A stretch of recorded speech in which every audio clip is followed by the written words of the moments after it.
In fact, right after we had seen the press release, we started the exercise, even though we had not received an official communication.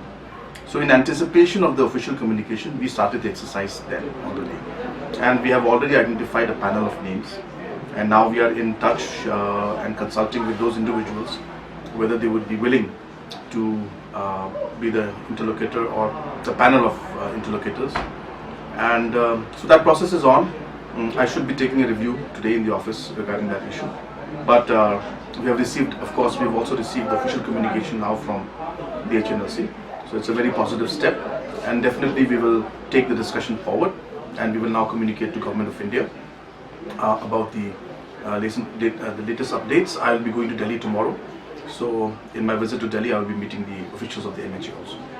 So tentatively, when do we expect the government to announce the names? Shortly, very soon. I don't want to give a date because it's a process. We can't say when it will happen, but it will happen very soon.